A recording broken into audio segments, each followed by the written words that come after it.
BD ইমরানের বিয়ে উপলক্ষে তার এতদিনের জমানো সম্পদ ভেঙে ফেলা। এই কিপটে বিডি ইমরানের বিয়ের অনুষ্ঠান উপলক্ষে আমরা কি কি তাদের বাসায় নিয়ে গেলাম, প্লাস তারা আমাদের কেমন আপ্যায়ন করলো, আর বিয়ের অনুষ্ঠান কোথায় কিভাবে করা হবে তা সবকিছু নিয়ে থাকছে আজকের এই ভিডিও। সো হ্যালো এভরিওয়ান, আসসালামু আলাইকুম। আশা করি সবাই ভালো আছেন এবং সুস্থ আছেন। আপনাদের দোয়ায় আমিও ভালো আছি। এখনকার এই সময়ে কেই বা ওভারব্রিজ দিয়ে পার হয় বলেন? সবাইকে দেখি রাস্তার এরকম দেওয়াল টেপকিয়ে রাস্তা পার হইতে। আর বরাবরের মতো আমার কাছে গ্রামের পরিবেশ অনেক বেশি ভালো লাগে। অনেকদিন ধরেই গ্রামে যাই না। আর বিডি ইমরান ভাইয়ের বাসায় যাওয়ার আগে কিন্তু আমরা কিছু কেনাকাটা করছিলাম। ফার্স্টে কিন্তু আমরা যাত্রাবাড়ি চলে আসি, আর এটা হচ্ছে মেবি চিটাগাং রোড। আমি কিন্তু চিটাগাং রোডে এই ফার্স্ট টাইম গিয়েছি। আর তোমরা আমাদেরকে বলো এই ইমরানের সাথে তোমাদের ঝামেলা হয়, এই তোমাদের আবার ঠিক হয়, কি একটা অবস্থা। আসলে এক জায়গায় থাকলে এরকম কিছু মনোমালিন্য হবে, এটাই স্বাভাবিক। বাট ভাইয়া অনেক ভালো মনের মানুষ, আমাদের অনেক ছোট ভাই বোনের মতো অনেক ভালোবাসে। যেখানেই যাই আমাদের সাবধানতা প্লাস বেবিকে কিভাবে ভালো রাখবে, কিভাবে কি করবে, দেন আমি কি খাবো না খাবো সব দিকে তার সে খেয়াল রাখে। দেন আমরা অটো সাফার করে কিন্তু চলেই আসলাম ভাইয়ার একদম বাসার সামনে। অনেকদিন পর এরকম অটো গাড়িতে চড়েছি, ভালোই লেগেছে। প্লাস এরকম গ্রামের কিছু একটু আবহাওয়া পেয়েছি, বাট এটা অতটাও গ্রাম না, এটা শহরের ভিতরে। ইনশাল্লাহ বিয়ের অনুষ্ঠানটা কিন্তু গ্রামেই হবে। আর সামনে কিন্তু আরো বড় ধামাকা আসছে, অবশ্যই চোখ রাখবেন আমাদের পেজে, সব জানতে পারবেন। আচ্ছা আমি বুঝি না, আমি যে ড্রেসই পরি সেটাই কি তোমাদের ভালো লাগে নাকি? যাই হোক, অবশ্যই ভালো লাগারই কথা, কারণ আমি অনেক সুন্দর সুন্দর ড্রেস পরি এন্ড কোয়ালিটিফুল ড্রেস পরি, ভালো লাগবে এটাই স্বাভাবিক।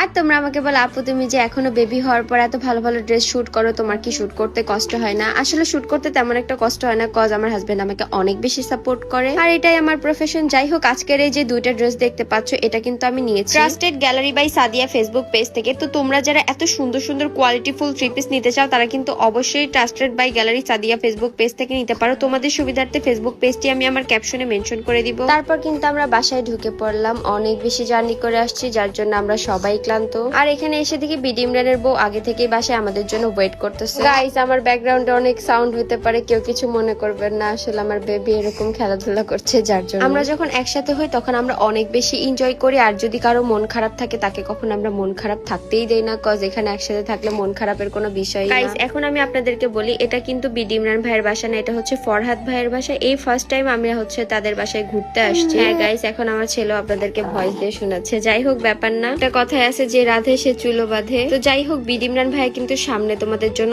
অনেক বড় একটা ধামাকা নিয়ে আসছে। সেটা বিয়ে হইতে পারে, আর বিয়ের থেকেও তো অনেক বড় একটা ধামাকা হইতে পারে, বিয়ে তো হবে। যাই হোক, যার জন্য পরে কিন্তু আমরা বিডি ইমরান ভাইয়ের বাসায় চলে আসি। আর এখানে কিন্তু তার জমানো সম্পদ, সে অনেক দিন ধরে এই ব্যাংকটাতে টাকা জমাচ্ছিল অনুষ্ঠান করবে বলে। যাই হোক, শেষমেশ কিন্তু দিনটা কাছে এসে পড়েছে, যার জন্য ব্যাংকটা এবার সে ভাঙবে। এন্ড সে অনেক বেশি এক্সাইটেড ছিল, আর অনেক বেশি তাদের মন খারাপও ছিল, কারণ অনেক